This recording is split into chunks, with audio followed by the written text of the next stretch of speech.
Hey, Bjorn, Strongndarm here. It's 7:16 on day 7 in Martinaise, and we are looking at an Insulindian Phasmid, I'm pretty sure. Let's investigate this thing very carefully. The creature stands on long, stilt-like legs, antennae hanging from its head like a woman's hair, white and curled at the tips. It is no more than 5 steps away from you. The segmented antennae move with apprehension, searching for something. You. Reed-like tufts stick out of its joints. As the insect moves its forearms, it produces a faint hiss, like a reel-to-reel machine spinning after the tape breaks. The hiss is different from the strings you heard before. It says something else in a lower pitch. Listen carefully. You smell. Say something to it. It smells maybe the pheromone that got put on me. Say something to it quietly. Something like, don't be afraid. Nothing changes in the cyclical, praying motion of the creature's limbs. They are porcelain white on the inside and reed-colored on the out, beige, light brown, and striped. You are unsure if it is scared or not. Its insect mind is impenetrable to your reasoning. Your corpse will be marked by stars? I only have 2 in electrochemistry, but I carefully approach. Slowly, with your breath held, you take 2 small steps towards the Phasmid. The creature lets out a series of ultrasonic clicks that swarm around your head like swallows. Like laughter. A sort of happiness. We're friends. The tracheal system on the creature's abdomen expands in front of you to take in and expel air. It's smelling you. Hissing and clicking, it extends its mandible-like antennae to greet you. You're right below it now, looking up at the colossal chitin of its white limbs. The head of the creature is crowned by reeds, and its eyes are like small droplets of water. Look behind you, it's smelling me. Maybe it is real. The pheromone. The lieutenant's mouth is agape. About now, he is ready to believe in anything. The insect's head is crowned with reed-like scales, the shape of seed heads. They rustle as the air moves. The ventricles at its abdomen continue to expand like lunglets. Breathing you in, your sour, greasy cymochemicals on the breeze. Raise your hand slowly. The insect stops its stridulation, seeming to observe you. Below its crown of reeds, little pinprick eyes detect motion glittering. The world stands still around you. Suddenly there is silence. Do I dare raise the other one? I'm a little scared I'm going to scare him off. I'm going to put it down. The invertebrate comes back to life, stridulating. Sets of complex eyes follow you, moving in tandem, on either side of the insect's small head. Hello, I'm Harry. I don't really know who I am. No reply. A total ancient silence comes from its mouth, along with what appears to be some kind of foam. The stridulations of its limbs continue all around you. Stand on your tiptoes and look more closely. You were right. Little bubbles form on the mouth parts of the creature. On its segmented lower lips, it looks to be foaming slowly. The foam is white, then yellowish. The faintest smell like you've never felt before. Like burnt roses. Whisper, Kim, it's foaming. Careful, it may be poisonous. The lieutenant watches you apprehensively. It's a good point. The foam slowly turns a darker shade like burnt caramel as the insect moves its mouth parts masticating. The little bubbles begin to burst one by one, letting out that same smell like summer burning. Apricot blossoms. White blossoms erupting, a sensation like cold hands on your face. Tell me, What are you doing?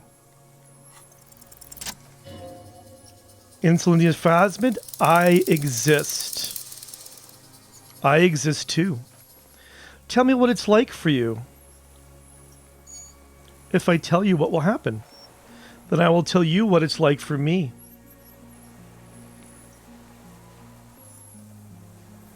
For me, it's fire burning. Fire where? Inside. I do not have fire inside me. In me, there is not even blood, but lymph, like sap from a wine palm. Now, I will tell you what it's like for me. For me, it is a series of half-lit images, a kind of darkness, being intruded upon, transient, dim, moist. Intruded upon by what? Shapes of plants and animals, and internal sensations, a swarm of sound, tiny vibrations on the inside of my forearms, all speak of complexities totally beyond my understanding. I am at the end of a narrow funnel, weightless, so light it only feels like something to be me. In truth, perhaps I'm nothing. I certainly do not have a soul. And if I did, it would never burn. I'm glad to be me, an incredibly sensitive instrument. Few of us can begin to imagine the horror of you, with all of creation reflected in your forebrain. It must be like the highest of hells, a kaleidoscope of fire and writhing glass, eternal damnation. Even when you're sleeping, and when you wake, you carry it around on your neck, with eyes open that cannot help but swallow more behind the mirror. I feel great mute empathy for you. It was very disorienting at first, but I'm keeping my shit together. That must be incredibly hard. The anthropods are in silent and meaningless awe of you. Know that we are watching. When you're tired, when the vision spins out of control, the insects will be looking on, rooting for you. And when you fall, we will come to raise you up, bud from you, banner-like blossoms from you, and carry you apart in a sky funeral, in honor of your passing. But not me, because I'm just a leaf eater. In honor of your shit, Lieutenant Yefferter, which you kept together in the face of total unrelenting terror, day after day, second by second. Detective. Arriving on the scene. Where does this come from? All this around us, the world. Not even the birds know that. Not even the water lilies. We need to know. Perhaps it's sent to us by a god. I think we should eat it. If it's a leaf, you can put it in your mouth. Or a reed. Yum yum. Wait, so... you look like a reed and you eat reeds? Yes, they don't mind. Have you actually eaten... yeah, too sensitive a matter. I'm not going to go there. That could be rude. Yes, of course. The 3 meters tall stick insect would be offended. Hey, it's a new friend, right? We're just getting to know each other. It's not time for that kind of thing. Is this a dream? What is happening? No, you're awake. I am real. Light is forming me. This is real. I am a detective. So am I. I was born to detect sucrose rewards and cymochemicals. What were you born to detect? The killer. He is in a bad state, deteriorating fast now. He thinks I am beneficial to him, but I am not. I only quicken his deterioration. You're destroying him? Very slowly, and only because he won't go away. It is meant to keep them from noticing me, to interfere with the pictures in their heads. But he has looked at me too long, and I am destroying him. What exactly are you? I am an unknown species of the order Phantasmodia, endemic to the Insulindian Isola. For the last 350 years I have hidden in plain sight, masquerading as the reeds, molding, cloning myself, unfolding at night to play with trash bins and buoys. I went unnoticed by the first settlers and the land surveyors of the Surizane, also by the soldiers of the Revolution and the officials of the occupation. Even the Seminese islanders who came here first, but did not stay, have not seen me. I have stayed hidden through 4 forms of government and 2 scientific revolutions until I was accidentally discovered by a detective of the Citizens Militia in Revachol, District of Martinez, March 51. That's insane. No, you are. The moral of our encounter is, I am a relatively median life form, while it is you who are total extreme madness, a volatile simian nervous system ominously new to the planet. The Pale, too, came with you. No one remembers it before you. The Sundarians do not. The radially symmetrics do not. There is an almost unanimous agreement between the birds and the plants that you are going to destroy us all.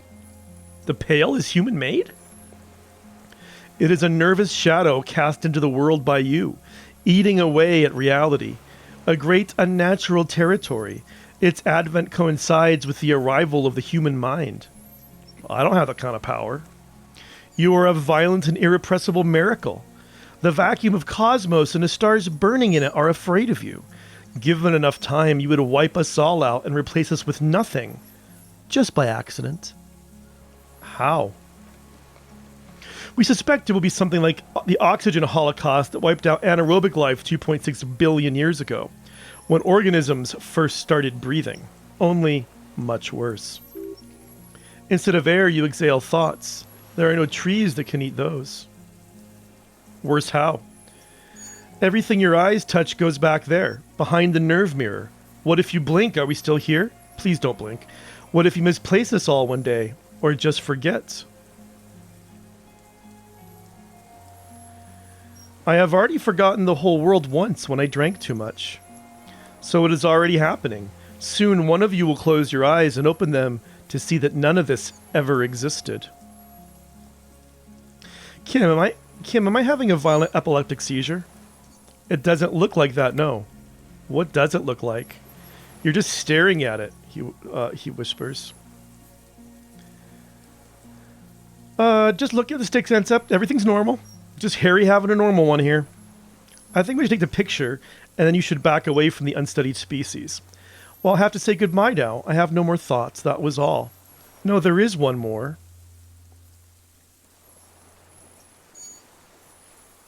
I think of all the creatures I've met, you are the kindest. Or maybe the most, not the most beautiful, but the kindest. Thank you. I also have one more to say to you before you go. That woman, turn from the ruin. Turn and go forward for all mankind. Insulindian Phasmid, you are right. She is bad news for me.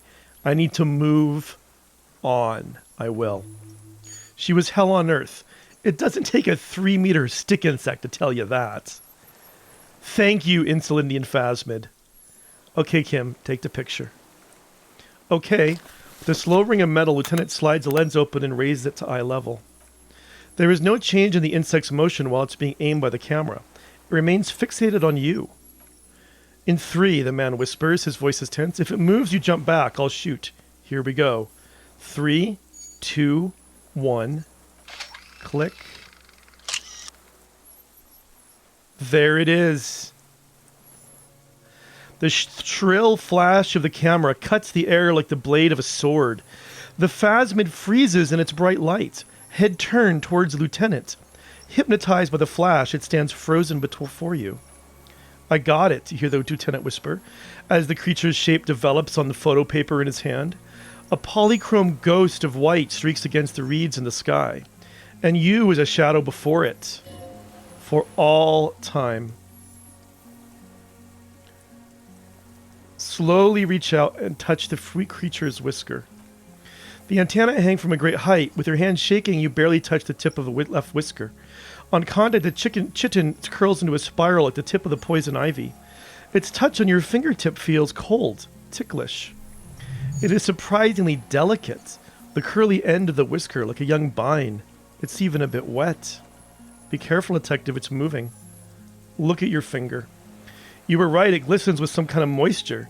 The creature in front of you stays frozen. Carefully pet... I'm not going to lick my finger. Carefully pet its scythe-like forearm. The limb before you is incredibly light, like eggshell. It's much lighter than a reed. You feel a soft push could tip the creature over. its hollow exoskeleton collapsing. Warning! Yeah, pull your hand away. A sudden shiver passes the limb. Looks like the creature is awakening wave by wave from its stupor. Some sort of countdown process is happening. That's all you have time to think. Alright, we got it. Back off.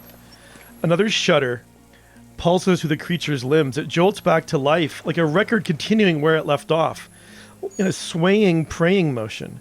Even the small black pearls of its eyes do not stray from you. Well, it's disengaged slowly. As you're turning away, the Phasmid mirrors your movements, stepping on the water. The long limbs carry its feather weight without breaking its surface. Goodbye, Insulindian Phasma. You were truly beautiful.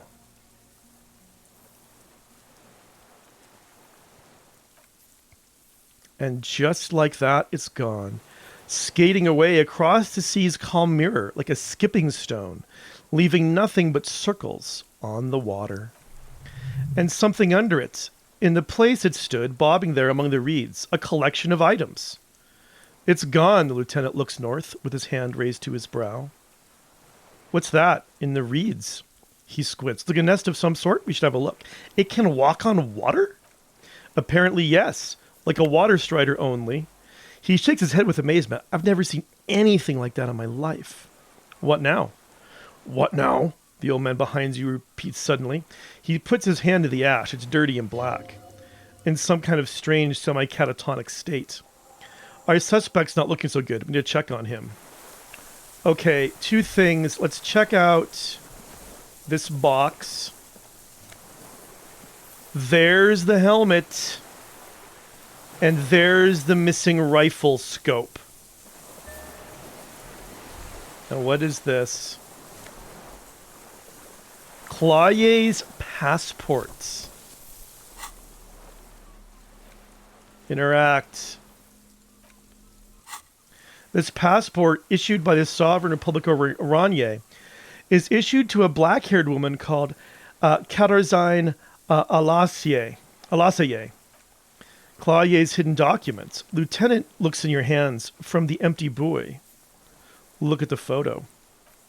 It's Clawye with short black hair and glasses. She looks boyish, younger somehow. What was this doing in the Phasmid's nest?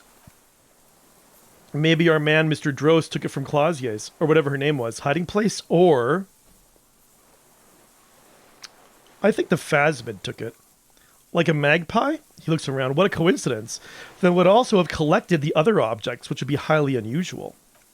I can see how the helmet could wash up on the island, and the scope, maybe Mr. Dross lost it. But to seek out this would be very unusual behavior for an anthropod. Well, it says Katarzyne Alassier. He opens his notes. She said it would be for Anouk Meyer-Smit. Anouk Meyer-Smit. Katarzyne Alassier was supposed to be a real name. Where Clawye comes, remember? God damn it. I told you she kept lying to you. She's probably lying to someone else right now in another city. Maybe this is her real passport, not a fake? Because this is her real name? No, she lied to us. Her so-called real name was not her real name. Somehow she's managed to lie to us about that too. He almost smiles. What's her real name then? I don't know. But it's not Katarzyne Alassier, or Clawye, or Anouk Meyer-Smit. We didn't even scratch the surface with her detective. He looks east. Perhaps it's better that we didn't arrest her. Who knows what hell she'd be raising in my district by now. Alright, well that is enough of that. That's cool. I don't think I need it at this point, but we could come talk to this fellow and finish arresting him. What is it? What do you want from me? I can't go. The old man looks around, confused. Something is very wrong with him. Sir, how could you not see the Phasmid? See? He stares at the reeds and falls silent. Mr. Dross? The man does not respond. He keeps staring, black eyes glazed over and bulging from their sockets, his gap-toothed mouth shaking. Snap your fingers under his nose. A light shiver passes him, followed by nothing. His hands are trembling and he breathes slowly. He's going to some kind of psychomotor immobility. The lieutenant inspects him gently. The good news is, this solves our transportation problem. Doesn't it, Mr. Dross? The trembling mouth appears to sigh. Between this and the broken tire he's used for a boat, I think it's safe to leave him here while we go and find help. It will need to be medical first, I'm afraid. What has happened to this man? Old age and shock. He looks at him and at you. I think it's the Phasmid. Yes, the arrest and the appearance of the Phasmid, the combined stress. He looks at you, but you think it's something more than that, don't you? There's much more. Remember what it said when it spoke. Quite a few things about that health check you did on him make sense now.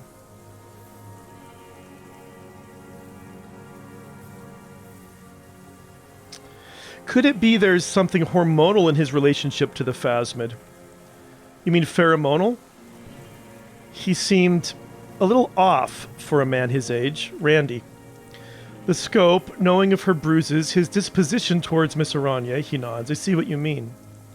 Before, when I evaluated his state, he seemed strangely animated. He nods. He was energetic and articulate. After all these years alone with little hygiene or medication, I would expect worse. Perhaps his animation is induced by something in the Phasmid. He does not seem to be animated now once it's left. He looks to the sea. Honestly, I'm ready to believe anything at this point. Maybe it is psychoactive. I mean, why not? It's 3 meters tall. He takes off his glasses and cleans them. When he puts them back, he's still staring at the sea. I talked to the Phasmid. It said it's destroying him. You should be more careful, detective. Are you sure it wasn't having an effect on you?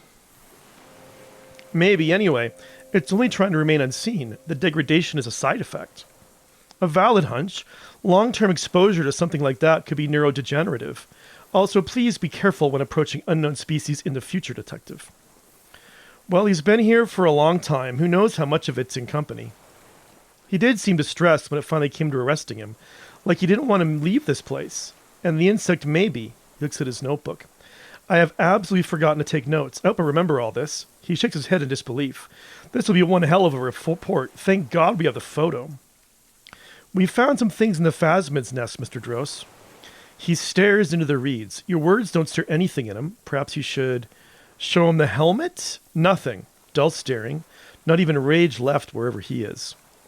If Kuno kicked it into the sea as he said he did, the ebb would pull it back here. This makes sense. Mr. Dross could have picked it up. Or the Phasmid even. If it did, this is incredible. Show him the Oranje passport. No reaction. His breathing is slow and he appears very old all of a sudden. Around 80. This is an old man, at last. No longer a tin soldier, but the broken down remains of a man. Did you take this passport and other papers from a buoy on the coast? He blinks and continues to stare at the reeds. The spirit. He hears us. The spirit? No reply. He's gone again. Try something else. We got him back for a moment. Well, the detached scope. He turned his eyes to it. I lost. You lost it, Mr. Dross. He turns his eyes to the reeds again, as he's done so many times. Beige and white stripes. He lost the scope, then it somehow made its way over there. With the help of a magpie Phasmid, Lieutenant observes lens sparkle in your hand. This sight is a T9, Mr. Dross. Was it attached to the rifle when you made the shot? Silence. Not even a sigh. You've gotten all you will out of this poor being. I'm going to let you rest now, Mr. Dross. The plastic cape flaps around his face in a gust of wind. His back is slouched, and his mouth open. The blacks of his eyes are receding, his pupils are returning to normal. Well, hang tight. We should think about getting back to the mainland to get help. He'll be safe here if we don't take too long. Alright, let's get ourselves back to that mainland. Too bad there's no shortcut, really.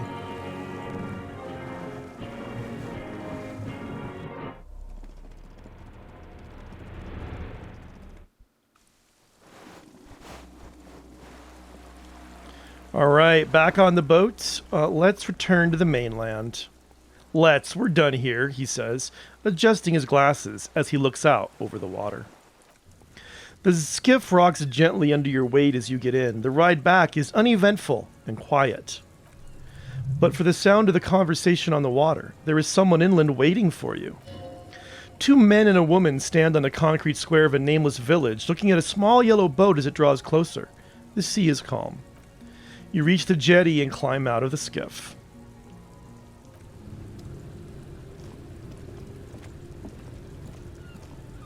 So where are these people waiting for me?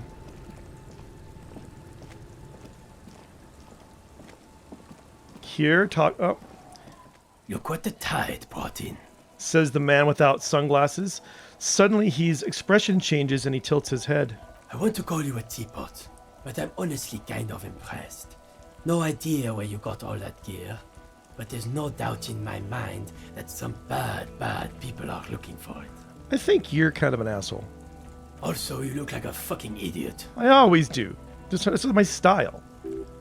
Whatever this is, it's completely unimportant compared to what you've just seen. True. This is the man with the sunglasses from the Whirling in Rags, but where are his sunglasses? Who are you people? Hello, I'm Trent Heidelstein. I believe we've met on several occasions. Yes, we have, Trent. I'm your goddamn partner, Jean Vicmar, and this is your special task force, or what's left of it. He says, gesturing to his companions. I'm sorry, I lost my memory. Special Consultant Trent Heidelstein, Patrol Officer Judith Minot. Hi. Hi. I think I like you. We have come to scrape what's left of you off the pavement. Well, too bad. Lieutenant Kimki Soragi, Precinct 57. We've just come from the island where our investigation led us. You go, Kim. This scene is making him feel as though he has to justify your actions. We might need your help with something later. He adds, suddenly regaining his confidence. As if he recalled that he is, in fact, a decorated police lieutenant and not a naughty boy. But this is clearly a departmental matter, so I'm going to leave you to discuss it among yourselves. Thank you, Lieutenant. It's good to meet you, Lieutenant Kitsuragi. Judith says warmly, flashing Kim the tiniest of smiles. Letting the lieutenant let him know he shouldn't feel embarrassed over the shitstorm that's about to befall you. I'm not gonna... Just, what's this about? Ari, we want to help you.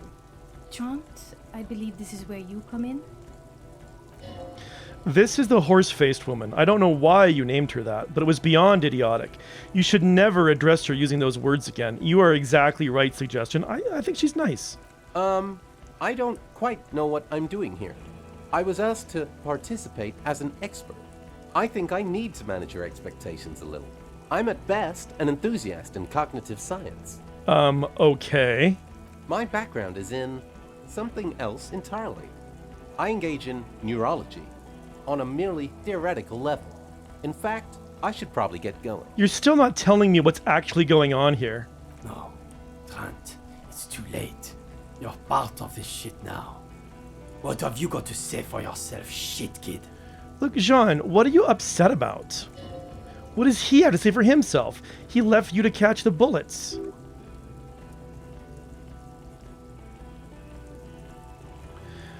Okay, so nod to the female officer. I'm sorry I didn't recognize you before. It's okay, she sighs. I didn't come here to gloat or fool you. Neither did he, actually. She gestures towards Vike Marais. We're just worried. That's right, worried. I'm always worried about you. Every time you show up to work, or when you do, but stink. You're a worry fest. She's worried about you, I'm worried about you. Even Special Consultant Backpedal is worried about you. Everybody worries instead of working. So Trent Hiddleston turns out to be Special Consultant Trent Hiddleston. Yes, I'm Trent Hiddleston. I never said I wasn't Trent Hiddleston. Wait, what was up with the kid then? Michael? Michael's my son. Oh, okay, sorry. No problem. So what are you special consulting here? What indeed? He looks at the dilapidated shacks and you. I was asked to share my take on some of the more obscure theories developed in Kogenstein in the 30s, like partial psychotraumatic amnesia, group personality theory. Oh, like, so me, basically. He's here to see if you're insane. He's smart. Let's move on. You mentioned a task force. Yeah, Major Crimes Unit under Lieutenant Dubois and Vike Marais. Ring any bells? Refresh my memory. Who else is in this? Refresh your memory? It's a goddamn major crimes unit. There's you, me, Jude, Trent fucking Heilston, and Gearmine Bevy. He stares at you. I'm technically just a civilian advisor. Fuck you. You're part of the shit show. Yeah, first, who's Guillaume Bevy? Oh, that's an interesting story, actually. He's not smiling. Guillaume Bevy is a police reporter who joined our team. He was really good. Then he left because he lost faith in your ability to lead our unit. Other people have left too. Good, smart people. People we won't get back. Only me and this really patient patrol officer are still here. And Trent, because I'm forcing him to stay. Is this Guillaume Bevy blonde and partial sunglasses? Like you were? See? There. He wags his finger at you. He's getting it. I was impersonating him. Look at me, I'm G. Bevy. It was going to be funny. But then you really did have brain damage, so not so much anymore. He sincerely thought it was going to be amusing for both of you. Okay, so what does the unit do? It's a major crimes unit. We clear the desk of cases so Precinct 41 doesn't look like the worst station in town. We're shit tier now, Harry, because of you. They're your posse, or remains of it. Hand-picked, hand-lost. The 41st isn't. He trails off, not wishing to finish the sentence. So, where have you been all this time? There was a mercenary tribunal. God damn it, Harry. He shifts his weight, crosses his arms, and looks you in the eye. You told us to fuck off. You said we're cramping your style. You're detective god. Fuck everything. All will burn. Detect or die.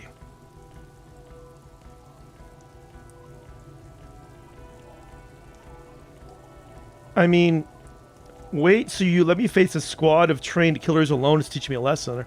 I said all those things? I'm just not like that anymore. Yes, you're sorry. You're the sorriest cop who's ever lived. Nothing has changed, Harry. I've heard this repentance shit 1,000,000 times over. Look, none of this is ringing any bells. The bells aren't ringing because you have brain damage. Trent. He turns to the blonde. This is where you come in. How bad is it? Well, he doesn't have visible tremors. He talks without slurring. He can drive a boat. He's standing, reasoning. All good signs. But complete retrograde amnesia, episodic and semantic. Meaning you forgot both who you are and the definitions of money, isolate, pale, and so on. As displayed in the station call, our interactions with him and, I don't want to be a snitch, he makes air quotes, but also mine with him before, when Harry did not seem to know who I was. It's all very interesting. Interesting? Yes, interesting. I have my theories, but I'd like to hear Harry's thoughts first. Harry, he turns to you, what do you think happened to you, neurologically, psychologically, and, why not, socioeconomically? I think the honest truth is something so sad happened to me I couldn't be me anymore. It was a defense mechanism. Psychotraumatic amnesia? Trent? He turned to the special consultant. I can go for that. Shit kid is a broken man, always has been. Who isn't? I know I am. But you know what? He turns back to you. I keep my shit together. Also, I know a person can't wipe their own mind, however traumatic it gets. That doesn't happen. You're lying or insane or both. But Detective Vicmaret, she interjects, he has blanked out before. I have? Yes, a couple of times. After some of the more serious benders. She pauses, remembering. One was after the two drunks case. The other was when we looked into that mural. The two cases in your ledger, the Unsolvable case and the New World mural, those were recent. Those cases were hard on you. Interesting. So at first, he dipped his toes into it, prepared. That's where he would have gotten the idea. Yes, practice. And then he used alcohol to get there, so to speak.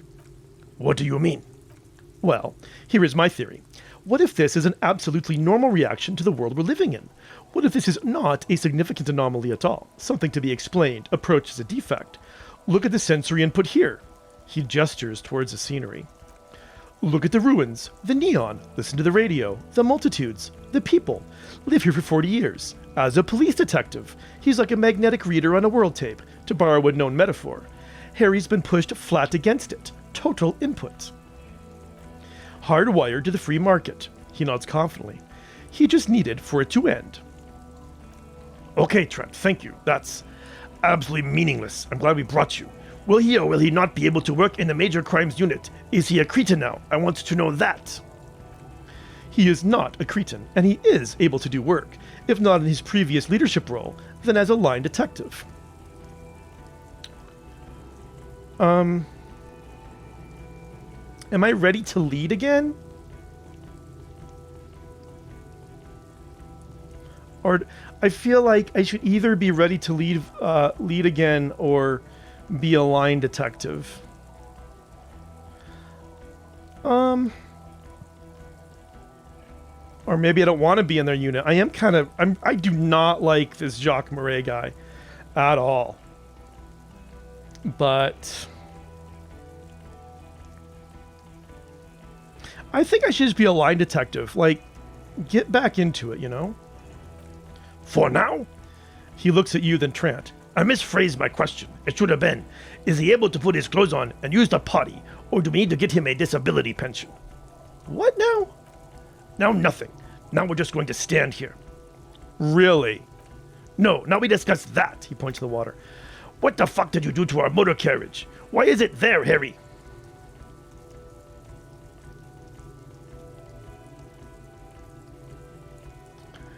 I don't know. I don't know what it's doing there.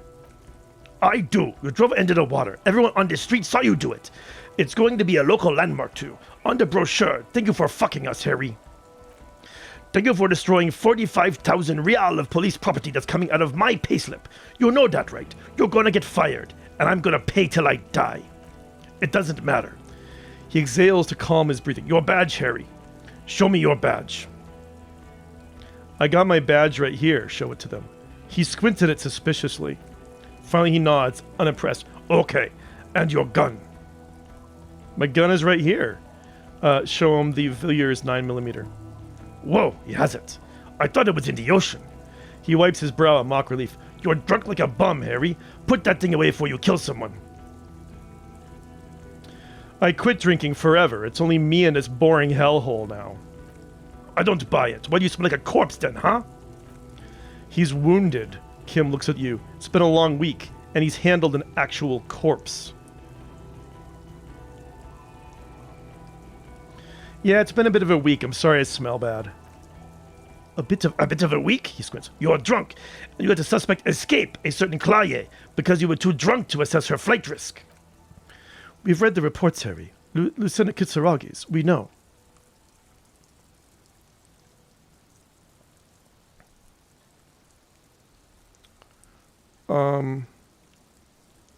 Not taking her in was the right thing to do. She gave us a vital clue to let us to the island. Oh well, if she was nice. He rubs his face in frustration. I'm not even gonna get into the other suspect, who also escaped. Yeah, Ruby Thumping? Or the fact you're Everard Clare's little peone now? Doing I don't know what for him? That's small time stuff, that's nothing, that's a humorous anecdote. Compared to the 7 people who were gunned down. The streets are literally red with blood, Harry. It was fucking mass murder. He did everything he could, the lieutenant interrupts him. We did everything we could. The company hired unvetted mercenaries. Lieutenant Dubois got between them and the locals. Here comes the cavalry. He did so at considerable risk to his person. Remember, he was shot. We stopped an execution, not a negotiation. The loss of life was minimal compared to what it could have been.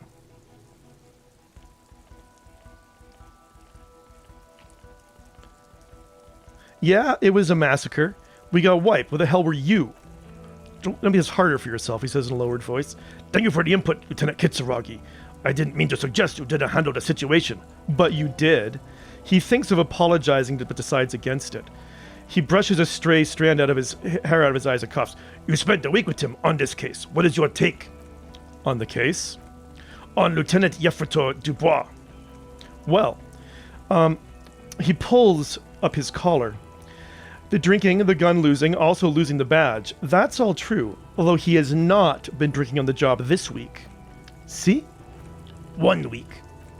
Then there's the self-flagellation issue. He likes to apologize profusely, making it sound like he's guilty of at least first-degree murder. It's not a good communication strategy for an officer. It's just strange, especially in light of his political views. Detective Dubois is, as you may know, a true blue moralist, a man of the center, not prone to political outbursts, which is commendable but also at odds with his behavior. Odder still, he is also a Mazovian socio-economist who believes in liquidating the ruling class. How he reconciles these 2 points of view I do not know, but he is vocal on both of them. And then there's the motor carriage in the sea, something I was not present for. He breathed in sharply. But, despite all this, he is a great detective, one of the best I've seen, in fact. He can talk human beings into telling them everything, and he doesn't stop. In all the time I've spent with him, he has not once stopped pursuing leads, however far-fetched and tangential. He is tireless, madly driven. Well, except that one time when he stopped to sing karaoke, which, by the way, was a valiant effort. He really sang his heart out. Yeah, it was what it was. Other than that one time, he has tirelessly worked on the case, and he solved it. We have a confession, a murder weapon, and the perpetrator locked on the island right now, awaiting transportation. He apprehended a revolutionary brigade who stayed hidden for 50 years, ever since the revolution, who's probably committed other murders over those years. He pauses. Oh, and he also discovered a new species. New species? A colossal stick insect. It was on the island, camouflaged as the reeds. It unfolded from the reeds. I think we may be dealing with the Insulindian Phasmid. He takes the photo and shows it to the officers around the yard. Rain comes down. He covers the glossy photo of the Phasmid with his hand. You hear gasps beneath the howling of the wind. As you can see, it's about 3 meters tall. In fact, we think it may be the largest land invertebrate ever discovered. Say nothing. Fucking hell is that? The man cranes his neck, still looking at the photo. Is this somehow connected to the case? Detective, he turns to you. Yes, I believe the pheromone it emits may be responsible for the killer's mental degradation. The old man was not aware of the Phasmid's presence. Exhibiting a strange, atypical dementia, he fell into a stupor after its appearance. He became near catatonic. So it is connected. I must say, this, he points to the photo, is absolutely extraordinary. I don't even have words for it. Yes, it really does make it hard to fire the drunk. His tired eyes follow the photo as the lieutenant puts it away. This is a very, very sad man who has just seen something that's made him forget his sadness. Now you make your case. Now is the time. Now or never.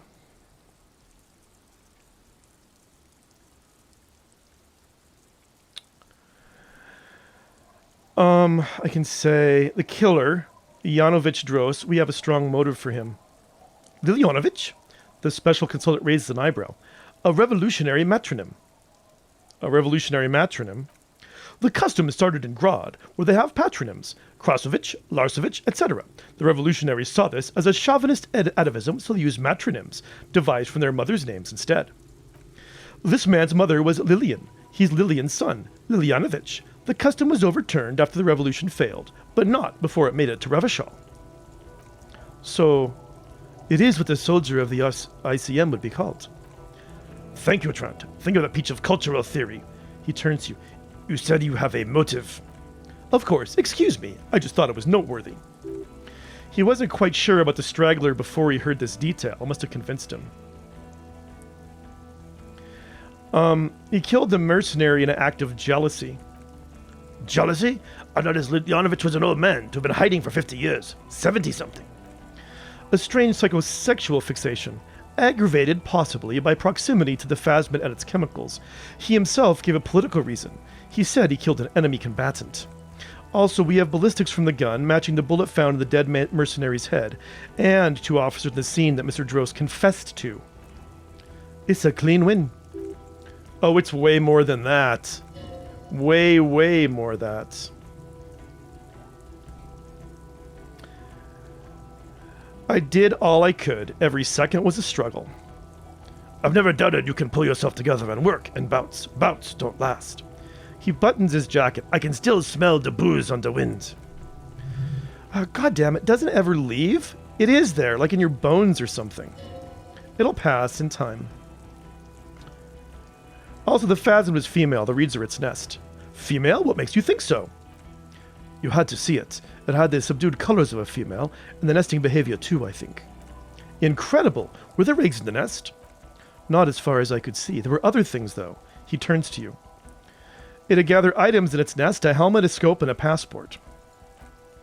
Actually, you know, this would indicate it was a male. This is far from anything in my field, but I think such nests are held bowers. They are for attracting mates. Well, it could have been male, I don't know. It must be robust if it can move a helmet with its limbs. He trails off, lost in thought. I have no reason to think it reproduces by part... Wait, do I? I don't know. It had mandibles that looked like hair. It was completely white on the inside. Yes, but also reed-colored, beige and brown. A little green on the outside. After unfolding from a single stalk, it still retained parts that looked like reed tufts on its limbs. Incredible, he repeats, turning to Vicmarais. The PR value of this is exceptional. Cop discovers new species. Maybe even discovers the Insulindian Phasmid. No, that's too much. This would really help with some of the problems we've been having.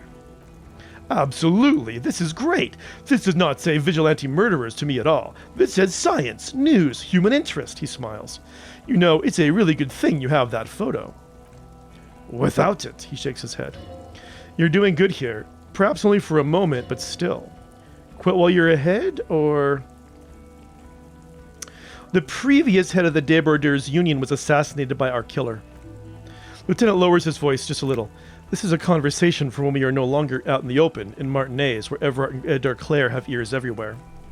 And have eyes too. Your return from the inland must not have gone unnoticed. Understood, of course. But a case against Everard would be big. The consultant too has lowered his voice. I would prefer not to partake in anything union-related, for political neutrality. This has to be good stuff from the backpedal out of it at first mention. There was also a dead man on the boardwalk, a missing person I found. Yes, fallen through a gap in the boardwalk, drunk. How'd you know I found him? The body was transported to Precinct 41, our morgue. I had Tilbrook and Mullins take care of funeral arrangements and family stuff. Not the only cop in the world, Harry. It all comes back to us. Still, she says quietly, good work with the missing person detective. It's still a point for you, no denying it. Do I want to talk about the strike and the mystery of the Doom commercial area? I don't think this is going to do anything, really. Or that I started a nightclub in the church. So, what do you say? Want this hot shit back? Point to yourself. I don't want to, but you discovered a new species and solved the murder, he shrugs. So I have to, Jude. A quick nod. Anything that ends the trial is okay with me. You haven't been drinking, she thinks, so maybe this time. Agreed. The public relations potential of this is too valuable to let go. Okay, he sighs. We have vehicles in the square, and the perpetrator needs to be taken into custody. Let's go. I have a few questions before we go about who I am. The man looks westward impatiently. Why am I like this? It's not a mystery. Some chick fucked you over. Also, you're drunk. Was her name Dora? Yeah, Dora Ingerlund, I think. Not Dora Dubois? Wait, Dora Ingerlund? Something like that. Half of a son. Vasa is where beautiful and impossibly blonde people come from. So we weren't even married. No one is married ever, no. This is Revachol. When was this? God, I don't know. He thinks 6 years ago? She was way before my time. 6 years, you haven't gotten over it. What the hell's wrong with you? 6 years? Yeah, well, 7? You're not doing too good there. It's an old man thing. 2 old years equals 1 normal year. And Dora England really tore you a new one, a big one. Yeah, now I've heard enough. So have I. You bitterly dropped Dearest Dora and really tore me a new one. Twice a week, I think, it comes up. The special consultant glances at his wristwatch. Okay, am I a dirty cop working for La Puta Madre? No. No, a suspect seemed to think. You're too unstable to work for a mob boss. You're suicidal, Harry. No mob boss would take you. Good point. I assure you, I wouldn't consult for a corrupt unit. He would immediately backpedal out of it. Told you it's not that bad. What kind of station is Precinct 41? Us with a bloody murder station, haven't you heard? We're the bad guys. No one likes us. Sorry that my French has turned a little more Hispanic. I apologize for that. That's not true. Jamrock is too big for one precinct. You're just understaffed, and everyone respects the 41st. You have Captain Price. Thank you, Lieutenant. You're being kind. It is an understaffed station, and the district is too big, which is why we need to. He tilts his head northward. Get back to it. We'll have Torsten and McLean during the Sea Wing. It's not good. So I work in the bloody murder station? Okay, it's not the bloody murder station. It's an old converted silk mill with green desk lamps and a coffee corner. A lot of good people work there, hard, every day. Shamrock is the largest ghetto in Revachol. Faubourg technically, but it's divided into 11 districts. Shamrock only has us. The press will blow over, he says in a reassuring tone. Jamrock is lucky to have you, and it's often considered to be the greatest of the districts. You're lucky to have it. Thank you again, Lieutenant. The Phasmid. I need to tell Lena about this ASAP. Who is Lena? She lives at 1113 Tabernacle Road in Jamrock, remember? A cryptozoologist. She lives in Jamrock on Tabernacle Road. She told me about this Phasmid. Tabernacle? It's on the way over, near where you live, on Perdition. She looks at Vike Murray. Fine, if we're gonna drop you off anyway. She and her husband were conducting the research for the Phasmid. It's their discovery, in part. They should know as soon as possible. It would do you good to deliver some positive news for a change. She's going to be over the moon. So, Lieutenant Kitsuragi, what will you do now? Well, first I will go back to my station and write the most detailed report anyone has ever seen. It will have to be good to cover all this. Then I will have a serious talk with my captain. About what? He pulls up his collar and looks around, the cold spring light reflected in the lens of his glasses. Detective, we just stopped a small-scale war. Something is going to happening to Revachol. I don't know what yet, but it's going to be a hard spring for the RCM. We need to get ready, infiltrate, investigate. Well, do you want to do that at Station 41? Talk to Captain Price. I'd rather not ruffle the feathers of two captains with my doom-mongering. No, I meant investigate. Come work in Precinct 41. Work with Price? A crooked smile quivers on his lips. I'm flattered, but I don't know if I would fit in. I'm crazy enough, can take the stress. He doesn't know how to finish the sentence. This truly came as a surprise to him. Not a bad one, but he's at a loss. Flattered? You're Lieutenant Kitsuragi. We would be flattered if you even considered. The man turns very serious all of a sudden. I would have to tie things up in GRIH first, but I mean, whatever is coming, Jamrock will be more central to it than the harbor. And we also have a huge caseload, Lieutenant, she said with a smile. Piles that we need to get back to, mountains even. I do like the sound of that, he returns her smile. He's really considering it. I am not going to ask who I am. You know why? 'Cause I am Harrier Dubois. And I decide who I am. I don't let you tell me. I am ready. Good. She looks at you, then Vike Murray. Fuck it, let's go. The men point down the street. Trant bought his motor carriage. It's a 20-minute drive to Jamrock. Under the evening sky, the great district turns on its lights. A chessboard of wooden houses. 80,000 living souls inside. Fire traps as far as the eye can see. From Main Street to Precinct 41 atop the motorway. To Boogie Street forking into the snow-swept horizon. You close your eyes and hear the dogs bark. A lone woman sits by a factory window, dreaming of meteorite strikes. On Rue de Saint-Guillaume, a square bullet slides into a scare-shaped chamber. In Old South, a man without eyelids smiles. Spring has come. It's time. Torsen? Yes. McLean? Yes. Heidelstamm? No. Vike Marie? Yes. Dubois? Of course. Really? Nix Gottlieb looks up from the list. I hear he's unstable. You say like it's a bad thing, Captain Ptolemy Price gestured with a ballpoint pen. It's dim in the office and the curtains are drawn. Harry's our man. He'll pull through. When he does, he'll side with the RCM. Understood. Gottlieb returned to the list. Manon? Of course. Wonderful. Woman looks north. Then can we please just get back to Jamrock now? Disco Elysium.